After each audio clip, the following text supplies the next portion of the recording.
सकता हूँ। ये बात है, अब मेरे को सिक्योर हो गया। एक सीडी मिल गई है, अब मेरे को लिए ना मेरे को अब पैसे का दबाव रहेगा कि मेरे पे ये नहीं है, ये नहीं कर पाए। अब मैं पढ़ाई अपनी कर सकता हूँ। तो आप मेरे पे ये भी टाइम था सर, मैं बुक खरीदने के लिए पैसे नहीं थे मेरे तो फिर आप ये ऑनलाइन ही जो भी चल रहा था क्लासेस, इन्हीं से नोट्स बनाए, पढ़ाई की इसी तरीके? यस सर, जो भी ऑनलाइन चलता था मैं बाकायदा उसको लिखता था। अच्छा। लिखने के बाद और जो क्लास चलती थी, जैसे मेरा फ्री टाइम है उसको सुनता था। जैसे गाने के तौर पे लोग सुनते हैं ना, तो मैं गाने नहीं सुनता था, रिकॉर्डिंग सुनता था वीडियो। जैसे हिस्ट्री की क्लास है, हिस्ट्री क्लास में ईयरफोन लगा लो, सुनते रहो। इसमें ये तो ना जैसे गाने सुने जाएंगे ऐसे हिस्ट्री सुनते रहो।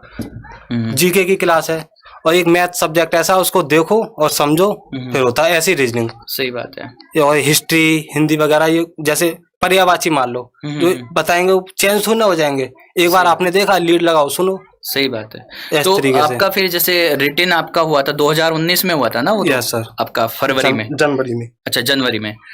और इसके बाद में फिर आपका डॉक्यूमेंट वेरिफिकेशन रनिंग कैसे मतलब ये प्रोसेस कैसे हुआ? यस सर, मार्च में, फरवरी में जैसे रिटर्न हुआ, उसके बाद 1 साल बाद 20 में रिजल्ट आया था इसका। 20 तारीख में रिजल्ट आया? नहीं, 1 साल बाद, जनवरी। 1 साल बाद 20 जनवरी को रिजल्ट आया था। 1 साल बाद उसके बाद उसमें आंसर की आई थी या फिर सीधे मतलब आपकी? आंसर की तो काफी उसी में आ गई थी, जैसे एग्जाम हुआ ना, 1-1.5 महीने बाद आंसर की आ गई थी। अच्छा। उसके बाद आंसर की मैं अपने क्वेश्चन वगैरह देके ठीक लगे मेरे को, तो मेरे को फिजिकली तैयारी करनी थी। आपका स्कोर लगभग कितना था इसमें? सर मेरा 182 क्वेश्चन, वो 182 नंबर थे। अच्छा। हाँ, 92-93 क्वेश्चन ठीक थे मेरे। भाई वाह। तो इसमें मतलब आपका आंसर की आ गई, उसके बाद में फिर आपके डॉक्यूमेंट वेरिफिकेशन के लिए बुलाया गया होगा? Yes sir. अच्छा। मेरा कानपुर हुआ था, पुलिस लाइन में डॉक्यूमेंट वेरिफिकेशन। अच्छा। उस टाइम पे दंगे वगैरह चल रहे थे, तो एक बार वापस आना पड़ा वहां से, बुला लिया भी स्ट्रगल करना पड़ा, मतलब कहने का मतलब ये है। एक बार सर्दियों में हुआ था। उसके बाद डॉक्यूमेंट वेरिफिकेशन हुई, तो फिजिकल का आया जी। अब डायरेक्ट रिजल्ट आ जाता है ना, तो उसके बाद फिजिकल होता है। फिजिकल में टाइम नहीं मिला था, 1 महीने में एग्जामपुर में ही था। अच्छा। दिल्ली में ही। तो जैसे यहाँ पे जॉब करने भी आता था, तो सुबह जैसे 5 बजे जग गया, तो मैंने फिजिकल तो इतना हार्ड नहीं था, मैंने 15 दिन में फिजिकल की तैयारी कर ली थी, क्योंकि मैं गांव से हूँ, तो मेरे को फिजिकल मेरे को कोई भी हार्ड नहीं लगता। हाँ, थोड़ा फिजिकली मतलब फिट है आप? फिजिकली तो बहुत ही ज्यादा जी। मैंने 25 मिनट में रनिंग थी, मैंने 20 मिनट 23 सेकंड में रनिंग कर दी थी। भाई अद्भुत, जबरदस्त।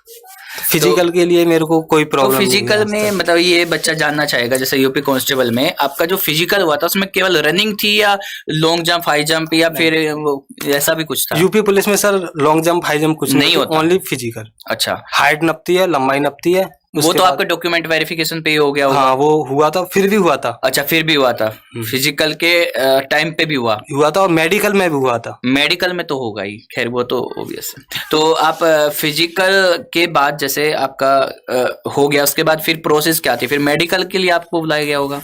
सर ये भर्ती इतनी लंबी थी कि इसने मेरे को भी रुला दिया। 3 साल हो गए। खैर आपसे तो मतलब यूपीएसआई की मैं बात करूंगा तो फिर अलग बात हो जाएगी। ये तो 2018 वाले हैं और हम तो 2016 वाले हैं। मुझे लगता है कि आपने ये जो बताया था कि कांस्टेबल की जो भी तैयारी है वो तो चली, परीक्षा आपने दिया, तो उसके बाद क्या मतलब यूपीएसआई का भी अपने परीक्षा की तैयारी शुरू कर दी थी उसी समय या बाद में की थी? यस, कब से शुरू की परीक्षा की? यूपीएसआई की तैयारी पिछले 2 साल से कर रहा हूँ, क्योंकि मेरे को, मैं रेगुलर ऐसे तो नहीं कर सकता, कहीं कोचिंग ज्वाइन कर लूं, पैसे की प्रॉब्लम थी, इसलिए मैं एग्जामपुर में जॉब कर रहा हूं। तो उस वजह से जो भी मैं यहाँ पे टाइप करता हूँ, सर का आपका टाइप किया, सर का किया, उसको रिवाइज कर लिया, टाइप करते करते रिवाइज हो जाता है सर। कमाल है। मान लो हिंदी का क्वेश्चन हम टाइप कर रहे हैं तो रिवाइज हो जाता है, क्योंकि बार बार जो क्वेश्चन आते हैं ना, तो माइंड में सेट हो जाते हैं कि सर ने ये क्वेश्चन उस दिन कराया था, तो ऐसे सेट हो जाते हैं। उसके बाद घर पे गए, खाना पीना खाया, 8 बजे के बाद 12-1 बजे तक पढ़े। कभी कभार तो फोन चलाते चलाते पढ़ते पढ़ते सो गए, दीदी कहेंगे फोन तो बंद कर दो। ऐसी प्रॉब्लम भी आई मेरे साथ। सही बात है। नहीं, यहाँ पे सर जितने भी है, एक एडिटर भी हमारे पास में था, उसका भी यूपी कांस्टेबल में हो गया था, वे उनका पहले वाले में ही हो गया, वो भी एडिटर थे, और वो उनका मानना ये था कि मैं मतलब क्लास चालू करने के बाद में, भाई हम लोग क्या है कि हम लोग कमेंट भी देखते हैं, बहुत सारे काम है, लेकिन हर एक टीचर अपनी क्लास में आते थे, मैथ वाले भी, रीजनिंग वाले भी, हिंदी वाले भी, जीएस वाले, उन्होंने केवल एडिटिंग करते करते ही क्लास देखते देखते एग्जाम निकाला। ऑब्वियसली और ये टाइपिस्ट मतलब आप जानते हैं, तो इन्होंने टाइपिंग करते करते जो भी क्वेश्चन आया उसी को सीध टाइप तैयार। बहुत सारे एडिटर है सर, बहुत सारे। मतलब क्लास स्टार्ट किया, जो भी समय मिला जी सर, 10 मिनट का 15 मिनट का क्लास के दरमियान जी पढ़ाई में तो क्लास पे फोकस करना ही पड़ता है कि क्लास चल रही है कि नहीं, सही से की वगैरह जा रहा है कि नहीं, सारी चीजें। अच्छा एक बात बताइए, आपने यूपीएसआई की तैयारी शुरू की? Yes sir. यूपीएसआई की तैयारी की आपने, यूपीएसआई की परीक्षा भी दी आपने? Yes sir. कैसा रहा परीक्षा, कैसी रही एग्जाम, कैसा रहा? सर मेरा एग्जाम अच्छा रहा, लखनऊ था। मैंने मेरे समथिंग अकॉर्डिंग 110 तो क्वेश्चन सही होने चाहिए, चाहे कुछ भी काट पीट के कुछ भी काट पीट के, हाँ तो बस, तो फिर तो और उसके बाद तो नेगेटिव मार्किंग थी नहीं कि ये तो सारे ही थे। भाई वाह, जबरदस्त। ठीक है, तो ये बताइए कि जैसे सब कुछ है, आपने तैयारी की, इतने संघर्ष किया, सबसे मुझे लगता है कि दुनिया का सबसे बड़ा दुख दोस्तों, आपको लगता होगा कि प्रेमिका का छोड़ जाना, प्रेमी का छोड़ जाना दुनिया का दुख हो सकता है, उस उम्र में होंगे आपको लगता है, लेकिन याद रखिएगा दुनिया का सबसे बड़ा दुख है गरीबी।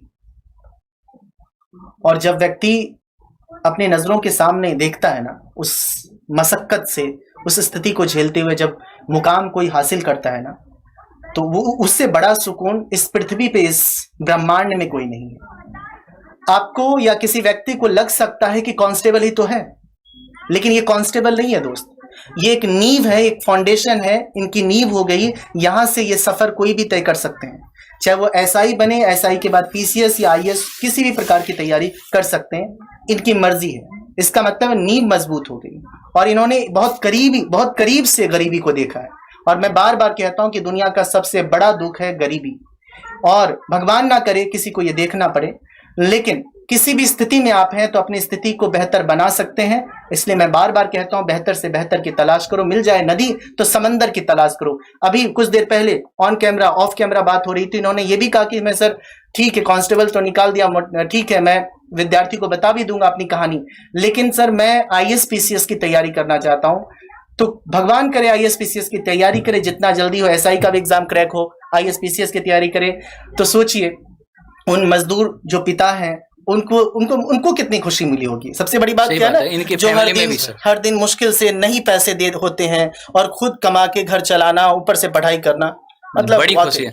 और जैसे कि इन्होंने बताया कि हमारी फैमिली में लगभग 40-45 मेंबर है और उनमें से कोई भी एजुकेटेड ज्यादा नहीं है, तो पूरी इतनी बड़ी फैमिली में जब एक बंदा वो भी यूपी कांस्टेबल के पद पे लगता है, सरकारी नौकरी पाता है, तो उनकी मतलब खुशी का मतलब हम लोग नहीं लगा सकते, अंदाजा बिल्कुल नहीं लगा सकते। ठीक है, और तो, याद रखिएगा एग्जाम बड़ा छोटा का तो तर्क ही नहीं है। जी सर, सबसे बड़ी बात है नींव बन गई। तो आपका मतलब आप बताएं दोस्तों, आप बताइए कप्तान कि आगे का क्या है, आगे का जैसे एसआई है, एसआई निकल गया, आगे कुछ आप प्लान कर रहे हैं, आगे क्या करेंगे? यस सर, क्या करेंगे बताइए। आगे का सर ऐसा है, मैंने एक सीढ़ी पार कर चुका हूँ, मैं अब मैं स्तर हो गया हूँ, अब मेरे लिए कोई वो नहीं है मैं अब किसी भी चीज की तैयारी करूँ। मेरा मेन पर्पस है सर यूपी पीसीएस की, अच्छी तरह से मैं यूपी पीसीएस की तैयारी करूंगा, चाहे 2 साल लगे 3 साल लगे, जी जान से मेहनत करना चाह रहा हूं मैं, क्योंकि मुझे अब दिक्कत नहीं आएगी। घर वालों का भी एक सब मेन प्रॉब्लम क्या होती है सर कि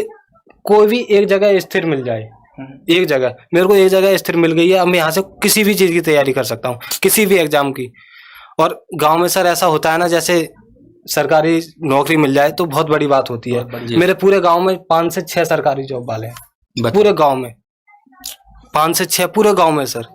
तो सबसे बड़ा मेरे को ये खुशी होती है कि जैसे गांव में जाते हैं ना कि उनका लड़का सरकारी नौकरी में, जैसे मेरे पिता का नाम लिया जाएगा, तो मुझे इससे बड़ी खुशी कोई नहीं मिलेगी। सही बात, सबसे बड़ी खुशी मेरे लिए ये है। सही बात, क्योंकि और मैंने सर गरीबी, बचपन से गरीबी देखी है, तो मैं तो समझता हूँ। मेरे पिता बचपन से ही संभालने इतना बड़ा परिवार, तो मेरे को अंदर से बहुत बड़ा वो होता है कि मेरे पापा को अब आराम तो मिलेगा, कम से कम मैं थोड़ा कमा के तो दूंगा उनके लिए। लेकिन सर ये जो सुकून है ना, ये कहीं नहीं मिलेगा सर। ये है ना जो इन्होंने एक चीज संघर्ष वर्ड में एक्सप्रेस नहीं ना सर, मुश्किल है। तो अच्छा, आप आगे जैसे बच्चे कैसे करें कैसे ना करें, इनके लिए क्या मैसेज होना चाहिए आपकी तरफ से, किस तरीके से तैयारी करें? क्या ऑनलाइन पढ़ के, जैसे बच्चे कहते हैं कि हमें तो ऑफलाइन भी पढ़ना है, हमें ऑनलाइन भी पढ़ना है, तो उनके लिए बेहतर क्या है, कैसे तैयारी करें? मतलब आप क्या मैसेज देना चाहेंगे अपने? उनके लिए सर मैं यही मैसेज देना चाहूंगा, जब भी कभी भी टाइम मिले आपको, जब भी टाइम मिले पढ़ाई जरूर करो, क्योंकि जो भी आपकी जिंदगी कि आगे की रास्ता निकालेगी, पढ़ाई निकालेगी। सही बात। क्योंकि आगे तुम्हारे को कोई नहीं पूछने वाला, पढ़ाई है तो सब पूछेंगे, कुछ कर रखा है, अगर जॉब मिल जाए तो बहुत अच्छी बात है, सब पूछने लग जाएंगे आखिर आपने कितनी भी पढ़ाई कर रखी है, ये नहीं पूछेगा कोई। तो आप जितनी मेहनत करो, एग्जाम निकालो, सब पूछने वाले होंगे, सब आपको चाहेंगे। घर में भी आजकल जब भी इज्जत होती है तुम कुछ करने लायक हो, बन जाओ। सही बात है। मैन वो ये तो है। मैं अपनी क्लास में हमेशा कहता हूँ सर कि अगर आप कुछ नहीं है और आपने बीटेक करके 5 लाख 10 लाख रुपए घर के लगा के और घर पे 5-7 साल से बैठे हैं, तो पड़ोसी भी यही कह के ताना मारते हैं, भाई साहब इसका कभी कुछ लाइफ में नहीं बनने वाला है, ये बर्बाद है, बर्बाद था, बर्बाद रहेगा। लेकिन जब इसका एग्जाम निकल जाता है ना, मान लो आईएएस बन गया तो बड़ी बात है भाई। अगर आज कांस्टेबल या एसआई भी बन जाता है तो जो पड़ोसी पहचानने से भी इनकार करता था वो भी ये कहने लगता है तो मेरा ही छोरा है भाई, सही बात है। ये तो हमारा ही छोरा है, हमारा ही लड़का है। ये नहीं बोलेगा कि ये अपने पड़ोस का है, नहीं ये अपने भाई का लड़का है, ऐसे करके बोलेगा। वो भी रिश्ते बनाने लगता है, रिश्तेदारी जोड़ने लगता है। तो जब आप कामयाब होते हैं ना तो हर कोई आपका अपना